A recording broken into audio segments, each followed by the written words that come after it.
এবং শিশুবিহার চৌমুহনী এলাকা পরিদর্শন করেন বিধায়িকা কল্যাণী সাহা রায়। শিশুবিহার চৌমুহনী এলাকা পরিদর্শনকালে তিনি কথা বলেছেন এলাকার সাধারণ মানুষ ও ব্যবসায়ীদের সাথে।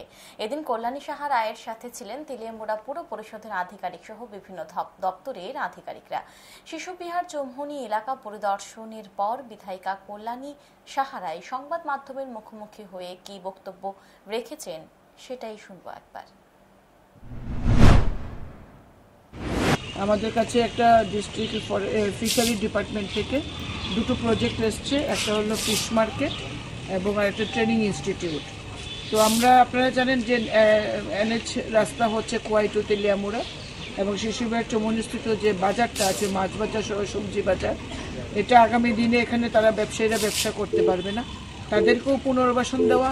আর ইতিমধ্যেই যেহেতু রাজ্য সরকারের ফিশারি দপ্তর আমাদেরকে এই প্রজেক্টটা দিয়েছে, তার জন্য আমরা আমাদের পঞ্চায়েত সমিতির ভাইস চেয়ারম্যানকে নিয়ে এবং স্থানীয় নেতৃত্বদের নিয়ে আমরা এখানে এসেছি জায়গাটা পরিদর্শন করে কীভাবে জায়গাটা দপ্তরের হাতে তোলা যায় এবং কীভাবে এই প্রজেক্টের ভায়াবিলিটি করা যায় সেই বিষয় নিয়ে দেখতে এসেছি, এটা নিয়ে আমরা আলোচনা করব।